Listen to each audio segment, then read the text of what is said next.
Welcome to Fraction of a Teacher, a podcast where two early career teachers chat about what we're learning and what we've still got to learn in the wild world of teaching. I'm Francis. And I'm Jen. We're back, but this time it's a little different. We were PTC trainees and now we're early career teachers, stepping into our first full year in the classroom. We share the reality of life as new teachers, the wins, the wobbles, and everything in between. So let's dive in. Hello, Jen, and lovely to see you. It's one of our first weekend recordings, so it's nice and chilled out. I've just had a coffee. I see you got your Fraction of a Teacher mug there. Yes, I do. I always have it with me. Yeah, nice to see you. You're looking really well. And I'm going to be seeing you twice today because we're going to have a little catch up with the PGCE lot tonight as well. So double dose. It's going to be good. I am really excited about seeing people. We've got so much to talk about. We do. I'll be honest, it's been busy. This is probably since I started, the PGCE. I think the last 2 or 3 weeks have probably been the busiest bit of that professionally. Is that just me? No, absolutely not. Very busy. Definitely in the swing of things and starting to get all those bits outside of teaching that I don't necessarily think I gave very much attention for. I knew I was aware of. Definitely feeling like I've made some to-do lists. So I've got a lovely little... Actually, this is pretty cool. You might enjoy this, but so I've got a weekly to-do list of things I have to do, like check Sparks for different classes because we have homework due on different days. Yes, I've laminated it and I can literally tick things off, so I know exactly what I'm doing day by day. Does me the world of good. It's funny because you say that, and literally, I've just held up the exact same thing. My laminated weekly to-do list. I'm a bit behind, actually. I think I only got to Wednesday, which was one of those weeks.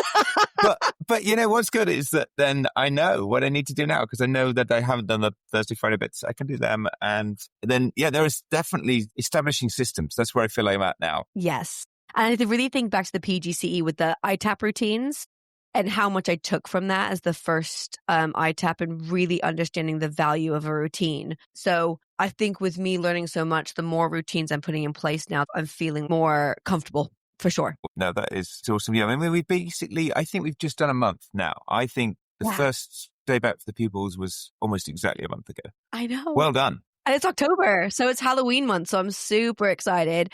Some of my year sevens bought me a little pumpkin for my room, and I've got my candy holder that I keep for like trick-or-treating. I took it in, so all of my little chocolates and malwams are in there for the kids as well. Awesome, a whole month of it. Well done, mate. That is brilliant. Well, this is our first dive into the sort of 8 parts of part 1 of the teacher standards, isn't it? But I mean, I know you're going to have a starter for us. Go on. Yes. I do have a starter for us.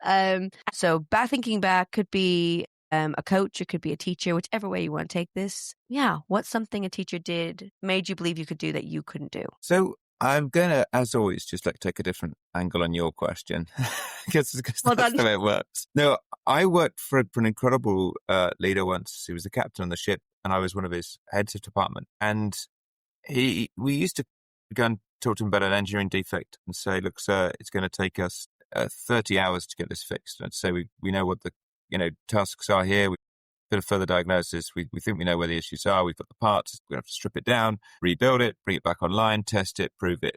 And it's going to take us about 30 hours. And he would say to me, but I think you can do it better than that. I mean, literally it takes 30 hours. It's like a sort of serious process. He said, okay, well, what would it take to do it in 24 hours then? He'd be like, well, he'd say, you got 24 hours. Go and work out how you're going to do it. And you'd go away and sit down with the team. You'd be like, how are we going to do this? If we got away, and you'd suddenly look at things you didn't think were possible. And he was incredibly good at picking away at so why can't you do that? What is exactly stopping you? Well, there's this, and you say, okay, well, can't we remove that barrier? How can we work around it? So he had an incredible knack of knowing where you could stretch the target a bit, but still be realistic, where you could apply a bit of pressure to get people thinking, but not so much that it was unrealistic or broke people. And I think probably that comes with a lot of experience, but also with having a broader perspective by being sort of one step removed, where you can set targets that are slightly outside people's comfort zone.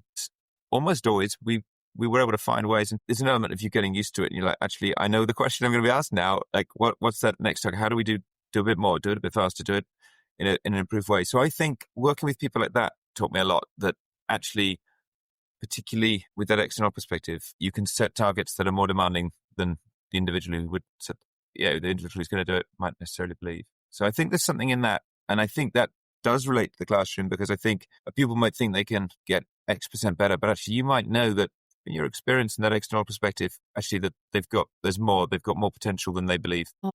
That sounds really powerful. And I wasn't even in the room for that experience, but I can really understand how that made you think differently.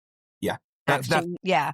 And actually, collectively as a group, you were more powerful than one individual doing 30 hours of work, which it feels like an unmanageable task. Well, but you need someone who's not daunted by, big things, and who's not. I think that's the sort of role we, to an extent, have to fill as teachers. Is we're the ones who shouldn't be daunted by setting like goals that make our pupils feel slightly uncomfortable. But I think the art is in stretching them that just the right amount, that little bit further than they believe is possible, but not so far that they utterly don't believe it's possible. Yeah, and I think that's something I really want to talk about today, is how do we actually high expectations without creating stress and anxiety in our pupils as well. And I think there is a balance to doing that, because otherwise you might push them too far over the edge. And then it's hard to kind of bring them back, because I think mathematical anxiety is such a thing that we have to be mindful that we're not just pushing, and that we're developing and encouraging along the way and building from success, rather than just going, here, do it. That level of struggle is never going to help somebody, I don't believe, personally. Absolutely. So let's come back to that then. So what's your example? Who's set you the demanding targets? Okay, I think I'm like you, going to take it in a slightly different direction and take my own question in a slightly different direction. But for me, it was my English teacher back in America. And she completely changed how I saw myself as a learner. I was always struggling with my writing, and I couldn't understand why my ideas never seemed to come out the way that it sounded in my head. And she was actually one of the first people to really make me realize how my dyslexia was affecting my writing. And I was diagnosed quite early with this dyslexia, but she didn't say to me, you need to fix this. It was more of a let's figure out how your brain works best kind of way. And she showed me little strategies and like helped me find words that I was always missing or getting wrong in my writing. And she started to understand my language. She was color coding my drafts. She was focusing on communicating ideas rather than worrying about getting every spelling mistake. She helped me shift my mindset that made such a difference to me. It was the first time I felt like I could write essays, and I was a straight A student in school, and I was starting to get B's and C's because my writing was just going downwards. It really made me feel like I had something worth saying. It definitely shaped how I approach my teaching now, because a lot of my students come in, they say, oh, I've got dyslexia, I can't do this, or oh, I've got ADHD, I can't do this. And I really try and include some of those principles of I'll always write it on the board so they can kind of copy it down or use their language when I'm reflecting that answer back. So that was definitely a huge impact into how I see myself and why I even went to psychology, because a lot of it is report writing. You're writing 35-page reports. So I would have never been able to do that had I probably not had that teacher who helped me change my mindset. That's such a good example. So I suppose I love the kind of supportive challenge there, the fact that it was sort of challenged, but with support to get there. And then it almost feels like, it was a much deeper level than just your English writing, if that makes sense. Yeah, definitely. Because soon after I moved to England when I was 15 and I was straight into year 10, English language and English lit was incredibly challenging for me. So having a completely different system to work at. Had I not had that experience, I always wonder what the impact would have been on me, because I then had real issues with my language. Wow. That's pretty transformative. It was. It really was. And Miss Chang in America I think she'll always be one of my absolute heroes. And I would love to have a conversation with her one day and tell her how much she changed my life, because she really did. She really helped shape the life. And I definitely don't think I would be as strong, even in the PGCE when we were writing our assignment 2 and 3. I don't think I would have got those higher marks that I craved. I really like to achieve academically had it not been for her and the way she took time and saw me and saw what I needed. So did that in a way inspire you to go? Was that one of the inspirations for going into teaching? Do you think that her sort of leadership's partly what influenced that decision to change careers? I think I've always wanted to go into teaching. Probably yes. And I think that that's something that is definitely part of my personality. But I would say that there were certain teachers that definitely made me admire and think I could be them for sure. Wow. Big starter. We've gone. That was amazing. That was awesome, Jen. It's interesting how different people go into teaching for different reasons. And it's really interesting. If anyone ever has a teacher friend and you have a good half an hour, just ask them why they go into teaching. You'll find out so much about them and who they are as people, because there's always a story behind it. And you really see them as wonderful people. And they are really people who have so much to give. Yeah, it's funny. And they're kind of quite deep roots, I think. They're going back to the influences on them as a child. Yeah, which for some of us is a while ago. It's interesting because even my family, when I said, I'm going to go into teaching, they said, oh, yeah, we knew you'd be in teaching. And they even saw me as being a teacher before I knew I wanted to be a teacher. They said, yeah, that just seems like the perfect field for you. I'm like, cool, I'll take that. It's awesome. And now you're there. I know. You're doing it. Do you know what? It still feels like a dream. Like it's been hard. It's tiring. It's very busy, but it's still love going into work. And just getting to hang out with the kids all day and help them to start understanding math a little bit more and just shaping them as human beings. It's really fun. It is, yeah.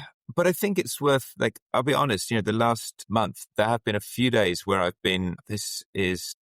look ahead at my timetable, I didn't have the best lesson with one or two of those classes the day before. I'm really keen to hit it right with them the next lesson and get, whether that was, I didn't pitch it at quite the right level, whether I didn't feel I got the behavior management right, whether I felt that they weren't in a great place, whatever it is. I have had a few days where I've been thinking, wow, okay, this is not going to be an easy day. And I think I probably put a bit of pressure on myself to get it right. And a bit of pressure is useful, but you don't want too much. So I'll be honest, it is good fun. And I have been looking forward to going in, but there have been a few days over the last month where this is hard work. Yeah.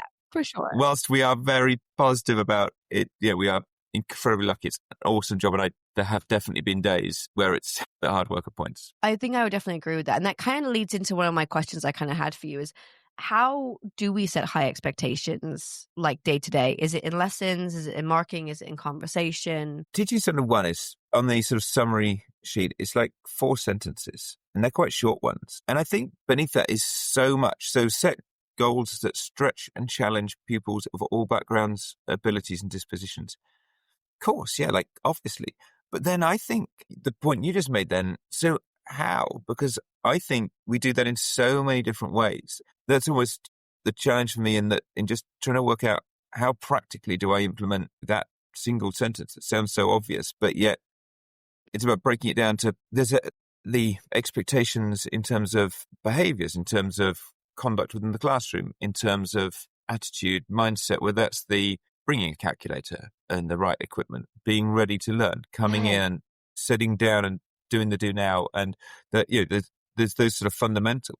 I felt as a qualified teacher, in comparison to my placements in the PGC, I felt a much greater ownership of supervision of the pupils' books, and I think that's partly because I've been there from the start of the year. I set out my expectations and I've been looking in their books, and quite often after a lesson I'll pick up a few books. Sometimes I'll go quickly through all of them and just have a quick look, where are they at? And I think that leads me on to, so I think it's across so many things that we do and the academic expectations and so on. But I think there's an element, and the books is a good example perhaps, of those goals and challenge being both relative and absolute. There are some things that are absolute, that everyone's got to achieve some basic, expectations, and there's a standard. I think there's then elements that are relative. So sometimes I will see some work in a book that I think was actually really, really good for that pupil, that I can see they've applied themselves so well that they've kept it so neat for them, much, much neater than their normal work. They've really focused on their lesson. They've had a great attitude. Whereas I know that another people in the same class could have produced exactly the same in their book, and I'd be disappointed in them because I know it could be neater. They could have done more. So I think there's an element of it being, and of course that's what it says here in terms of all pupils individually, but getting to know your pupils and knowing what for them, where's the goal, where's the stretch and challenge for them, because it's not one level. So I think that's one bit I'm still getting used to, is that absolute and kind of relative, and getting to know my pupils well enough that I feel I can set standards and expectations and goals that work for them as an individual. Does that make sense? That makes so much sense. And I was just reading the ITT ECF, and one of it is to create a positive environment where making mistakes and learning from them. And I think this next bit is really what you're kind of alluding to here, is the need for effort and perseverance as part of a daily routine.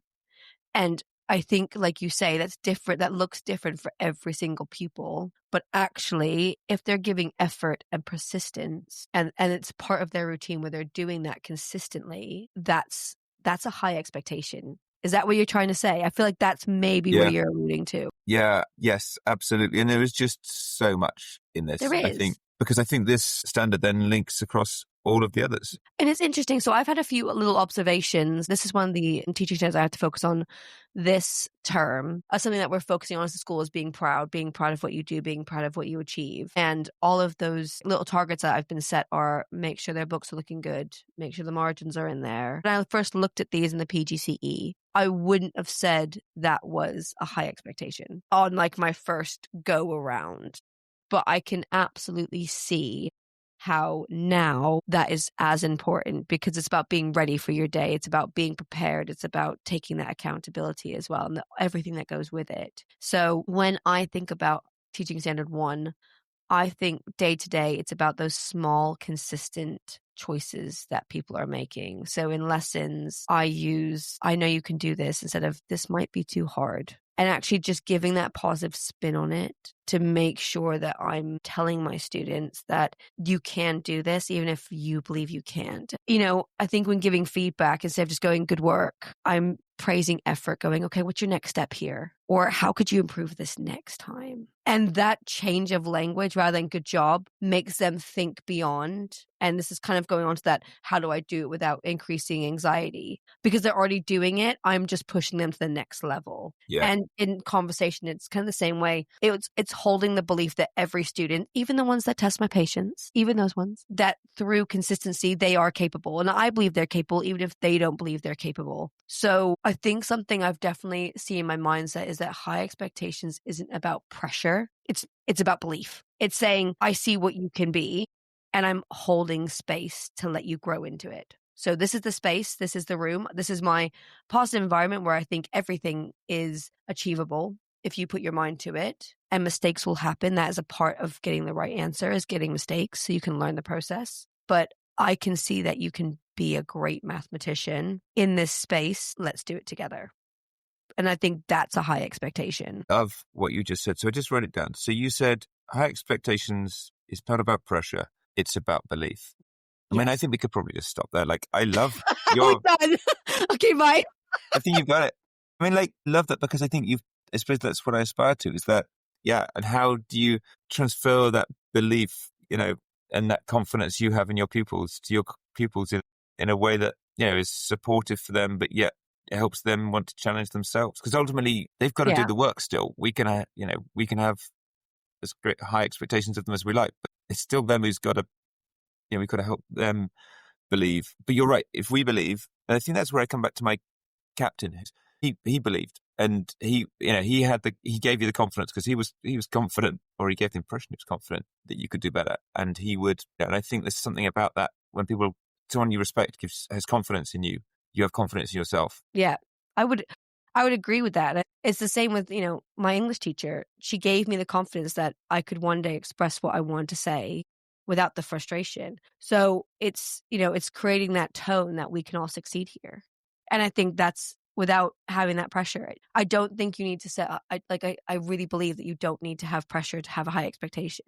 Pressure is something that we put on us all the time. And if we remove that pressure, how much lighter do we feel? Pressure is good, because pressure means it means something to you. But I don't think it's good to have in every single lesson. I think that's where burnout then comes in, because we could have pressure that we want to be great teachers. Is that going to make us better teachers? No. If our mentors walked in and was like, hey, Jen and Francis, you guys aren't doing this, and you're not doing this, and you're not doing this, the pressure would build. But would it set a high expectation? No, it would actually do exactly the opposite. So it's about going, we're seeing this is really great. What's your next step? When I think like that, I then believe in my routine so much more because those routines then help me set those expectations. Get your planners out. Be ready. Have your math book with you. Where's your margins? Show me a good presentation of your books because you're going to need that. And we do use that for our exit tickets. Our exit tickets are open book. And, so they are using that for their homework. They are using that for their exit tickets.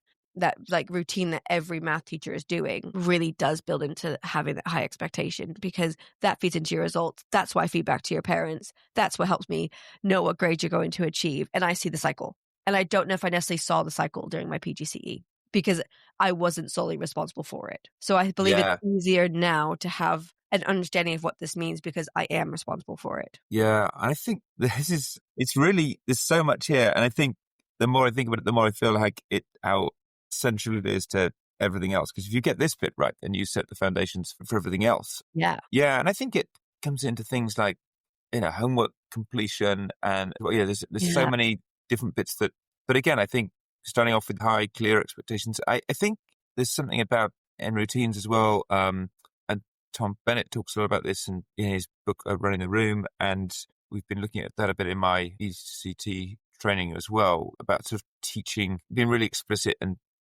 rather than telling people's once, setting your high expectations, it's about, reiterating that and just making sure that it's at the front of their minds, because you can't just tell someone an expectation once and expect them to then remember that. Actually, you've got to teach, go back and question pupils on what the expectations are and remind them and reset. So I think that's pretty key as well. And I think that's the kind of thing that, as you say, is quite different this year, where we have greater ownership of the classes. We're there longer term. We started off at the beginning of term. It's exciting, but slightly daunting sometimes when you take a look at quite how much. And this is just one aspect of what we're doing. Yeah, absolutely. And I think you said something earlier, which I'm going to circle back to again, is this: if one student had done all this work in their book, you would have been really proud. And the other one, you would have been a little bit more disappointed because you know that individual. And I do think there's a huge part of setting high expectations that we have to check our own expectations too. We need to make sure that they're ambitious, but they're realistic for every student, where it doesn't mean everyone has the same finish line. It means that we have the same belief in everybody's capability to grow. When you're looking at it like that from two different students, their capability to grow is identical. Their output might be very different and they're not going to end in the same place, but you still have the same belief in them all the way through. And that's where I think true adaptation comes from, which obviously links to a different teaching standard. But there is something there about making sure that you're doing that. And I think you do that really well. The realization that that's how it should be. It shouldn't be, here's a finish line, everyone get to it. Yes, tricky. Yeah, and I think it's the fact that some of our expectations are sort of more absolute and some are relative. When I did a course in coaching a while ago, and I think this is similar to what I've heard you use when you talk about how would you rate your understanding and knowledge of your ability to add and subtract mixed numbers, for example. How would you rate your ability out of 10? 10 is you can take any problem we throw at you and do it well. 0 is you don't know what we're talking about. You've never heard of it before. And I think, okay, so you're a 6. Now you want to get to where you realistically think we can get to, maybe think you can get to an 8 or 9. I think there's something really useful about sometimes breaking it down. And I know you've done things like this where you say, okay, where are you? Where could you get to? And it might be that one of your pupils is an 8 and they can really get to the 10. And one of their pupils is a 4 and, their first step is to get to 4.5 to 5 out of 10. And it almost doesn't matter that actually some of the pupils, their perception of where a 10 is may be very different. But with some of this, I almost don't think it massively matters. The key thing is that they get to think about where they are on the scale. They get to think about wherever the next bit, wherever their aspiration is on the scale, their own scale that we can only get so much of an insight to if we're talking to them. But it's all about travel in the right direction. I think it comes back to that kind of relative thing. And again, their ownership. And that's something I'd love to be better at. Tried a little bit with fractions with one of my classes. But I'd like to get better at doing that. It's getting them to think about where are they getting to, where do they want to go, how they're going to get there, coming back and checking in on that. And I think that's part of it. Yeah. But again, giving them ownership. You've used quite a few things like that, I think, haven't you? Yes, I have, definitely. And I really think it links to like metacognition and thinking about thinking. That cycle of planning, monitoring and evaluating, it really fits into that evaluation kind of area of metacognition. So getting students to evaluate how they're doing and also monitoring, because if you're doing it in the moment and then after they get something back, I then will always ask a reflective question of, if you sat the same test tomorrow, now that we've gone through the answers, what would you do differently? And to get them, again, you're helping them to evaluate what they're doing in terms of making sure that they are making progress forward. It's interesting. I really love that kind of questioning, because I think it's important to help them understand themselves more. I mean, obviously you've taken something from it, which is lovely. But yeah, it's nice. And that was definitely part of my assignment 3 in the PGCE, and really getting them to rate themselves before and after a topic. And I do think it does help to grow those expectations for themselves, because it's a private conversation. I don't think high expectations need to be openly communicated with a whole class. I think it's really helpful if they are personal to that individual, because it's a personal journey. Yeah, no, I love that. And I think that comes back to your belief, not pressure. I think it comes back to, I think there's something really powerful about pupils owning that. Like, rather than you saying, I think you're currently about 4 out of 10 on adding fractions, and I think you could get to 6 out of 10. I think it's so much more powerful there. I'm not sure that would add much value to the teacher saying that in a way, in comparison to the pupil. Okay, so where do you think you are? I think I'm 4. Okay, so where are we going to get to this lesson? Or what progress have you made? Where did you start this lesson? Where do you end this lesson? And allowing them to get confidence from, yeah, sure, I'm not at a 10, but actually I went from 4 to 5. And so I'd love to unpick that further with you, because I think we need to do a bit of a metacognition focus at some point. I think I am helping out with a whole staff CPD event on Monday about metacognition. So I'm going to be talking about it in front of a whole school. How cool is that? That is awesome. You barely started and that's okay. So we're going to have to hear how that goes. Good luck with that, buddy. That's going to be amazing. Thanks, buddy. I'm really excited that I feel like it's going to be really cool to talk about a lot of things that I'm doing and how to bring it in math. Because I think sometimes people think, oh, it's math. It's not words. Like, you just do it. And I think it's nice to be able to move away from that. So I'm really excited, but I will definitely let you know how it goes. But yeah, made sure I copied in my head of maths as well, so that she could see what I was doing. And they're really excited for me to be involved. So teaching standards, getting involved in development of staff, tick. That is awesome. I'm so impressed. You're already getting ahead. And what's cool is that links back to what you did in your assignment 3. There's some people found it tricky to identify the kind of link between some of the university assignments. And I think what's really cool is that you are so able to take what happens in the classroom, put it into the kind of academic world, and then bring it back in the classroom. And I think, you're so good at linking those two. So well done, mate. You're too kind. You're too kind. Well, best of luck with that on Monday. I really look forward to hearing how it goes. If I may, this is really where one of the things I think about when I think about high expectation is, how do we hold high expectations without creating anxiety or unrealistic pressure? When I really focus on that metacognition, I feel like this is a really good way, because there's definitely a fine line between high expectations and high pressure. And for me, it's about how those expectations are communicated. When a student knows why you believe in them and that you're going to support them all along the way, it's empowering rather than overwhelming. And if you're giving them the right tools about doing it privately, that it's a conversation between you and them, it then goes away from, I must get this right, to saying, I know you can get there, and I know I'm going to help you figure it out. Let's talk about how you learn, because you are the expert of yourself. I'm just here to help you understand yourself better. And this probably really links back to that teacher in America who did the same thing for me without having a label of thinking about thinking or metacognition or reflective practice. She just took what I needed and told me and helped me to see myself in a better light. It's definitely having this culture of productive struggle and where mistakes are okay. If we celebrate effort and improvement as much as accuracy, the challenge is more of an opportunity rather than a threat. And when you remove that threat, you then have people who are not afraid to push themselves a little bit further. So it really does come back to that environment rather than the work you're setting. Yeah, and I think I met a guy who does a lot of skateboarding coaching. So he's pretty good at skateboarding. And I saw him run a session with some kids, most of whom hadn't done much skateboarding before. And he said to some guys, like, there's loads of challenging stuff. There's loads of things you can do. Start off with the basics and see if you can challenge yourself a bit. But it's challenge by choice here. I'm not going to tell you to do anything. I'm not going to make you do anything you're not comfortable with. But I'd love to support you in challenging yourself. And what's really cool is that removed that kind of pressure. It was really upfront. I'm not going to pressure you into doing stuff. But it really transferred the ownership to the kids. Then you watch them challenge themselves by choice. And I think that links back to what you're saying there, which is, yeah, actually, what we really want is our pupils having desire to challenge themselves with us providing the belief, not us just extrinsically sort of throwing the challenge at them. And I think if I were to critique slightly the kind of dangerous of like an ECT perhaps, but if I was to critique slightly some of the kind of wording perhaps in the ITT ECF, it maybe doesn't fully draw out some of what we've just discussed there in terms of helping pupils to challenge themselves. I think that's perhaps what we're aspiring to, but there's something in that. Challenge by choice, but how do we create an environment where they choose the challenge? Yeah, I love that.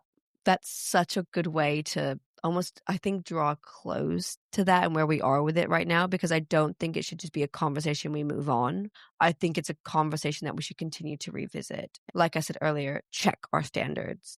We should always be checking our own standards to make sure they are in line where our students are at, and just making sure it's supportive.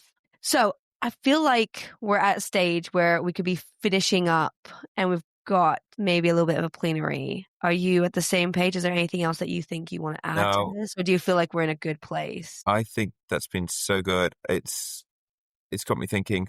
And actually, the final bit we're going to do, I think, will sort of build on what we've just talked about.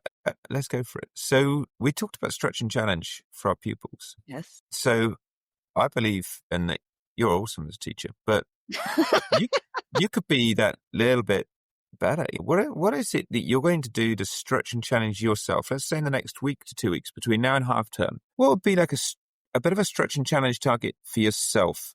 Where's the bit that, because I believe you can do it. What is it that you're going to do? Where are you focusing? And what's the sort of target you could set? Really good high expectation there with no pressure. Thank you, buddy. Appreciate that. Well, pressure. We're live recording. We're live. Sorry. We're recording. That's a very good question. I think am I rubbing off on you, Francis? You're inspiring me through setting your belief in me. I think mine is probably holding my students to that high standard verbally. I think mine will be catching myself when I'm attempting to rescue them too quickly. So I want to stay in that moment of productive struggle a little bit longer, because I think that's where learning really happens, sitting in a little bit of uncomfortable silence and just push them a little bit harder, because I believe my environment is really supportive. I like to think that, and I think I could go that 1 or 2 seconds longer before jumping in. Set that expectation a little bit higher for them. So yeah, a little bit of holding my nerve for my students. And I think does that link back to that sort of ownership thing we've been discussing? That yeah, definitely. I kind of know the students I can do that with as well. So that's how I can definitely stretch myself, because it is a little bit uncomfortable when you're standing and the room is silent. It can feel like 5 minutes and it's been 3 seconds. Yeah. So I think that's would definitely push me, and I think it'd also help my students to feel pushing forward. Awesome. Okay. No, I love it. Okay. Well, I'm going to have to check in with you on that then. So you've got a challenging, slight stretch target for yourself there. Holding Is that that an acceptable silence. answer? I don't know if I quite answered the question you wanted me to answer, but I feel like it was. That's the way we roll on Fractional Teacher. We ask a question and answer a different one. And neither do our guests, because Jeremy definitely didn't answer the question that was either. There we go. Setting high expectations for guests as well. What about you, Francis? What's yours? What's your goal, buddy? I think it does link back to this, teacher study really closely. I think a month in, I'm getting a much better feel for where my individual pupils are at. So all the classes I teach are in sets by prior attainment, which is great. But within those sets, obviously, there's huge variety. There's been a couple of phases. Maybe the first bit of that has been me just identifying what level in general the class is operating at, and then pitching lessons and work at approximately the right level for that class. And that's just a bit of an evolving process. And obviously, you start a new topic, maybe you have to kind of rebaseline a bit your understanding of where they're at with that topic and then adjust as required. And I've been increasingly trying to also within that then provide tasks that cater for the range of sort of capabilities within that individual setted class. So actually that everyone's being challenged, everyone's got the opportunity to learn and at the right level for them.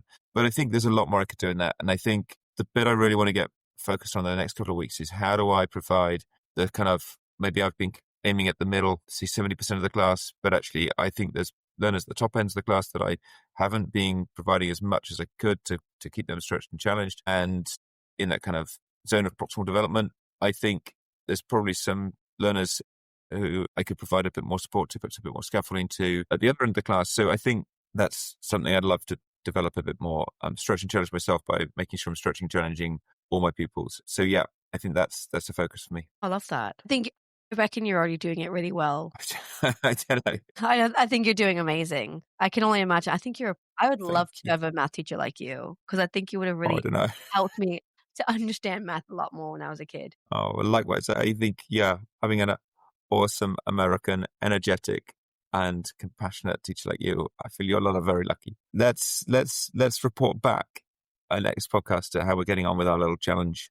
Should we set that as a starter, that we report back on how we did with our goals? Yes. Cool. Yeah, let's write that down. Goal review. I'm going to spend a couple of minutes once we finish recording down some slightly more specific bits within what I've just said. So I've got something, I suppose, almost like it's a smart target, and quite kind of measurable, but how am I going to actually go about doing it? But also, how am I going to know if I've got there or not?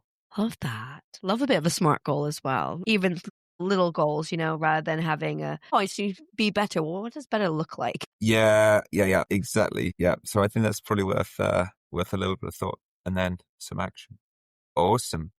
Thank you, mate. That was great to chat. It's really helping me to think about these standards more widely with a different lens. Yeah.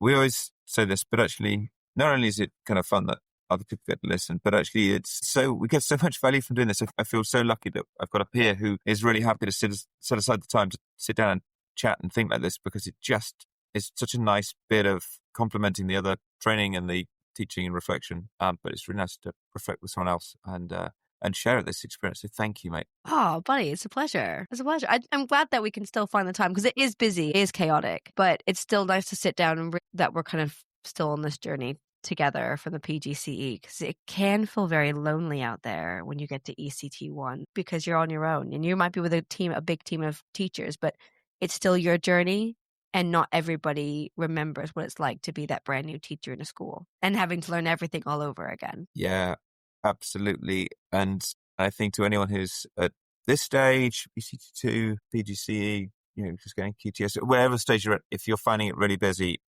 kind of perhaps a bit stressful, that is, I think, how almost everyone finds it. We need to have to delay slightly the recording for this, because I'll be honest, last week I just didn't have the capacity. So please, if you're feeling like that, then that's entirely normal, and just keep going. Make sure you get some time for yourself, so much as you can, to get a bit of a break and get some perspective, because it's busy. Keep going. Half term is approaching. A little bit of a reset. Absolutely. On that note, buddy, I look forward to seeing you later for our face-to-face catch-up with everybody as well. So yeah, nice to chat. Great episode as always. And I'll see you soon. But listeners, have a lovely week. Take the time. You're not alone out there. And just keep going. We can do this together. Well done. Thanks so much. See you soon. Bye, guys. Bye-bye. Thank you for listening to this episode of Fraction of a Teacher. We hope you've enjoyed it as much as we've enjoyed recording it. Please share a link with your fellow teachers and friends. New episodes released every Tuesday morning at 5 o'clock. And if you do love it, I suggest you hit that subscribe button, leave us a review, and follow us on social media at Fraction of a Teacher Podcast for updates, so you never miss anything. We do love hearing from you with your questions, your thoughts, and your ideas. So if you have any, please email us at fractionoat@gmail.com. Until next time, keep smiling. And keep solving those problems.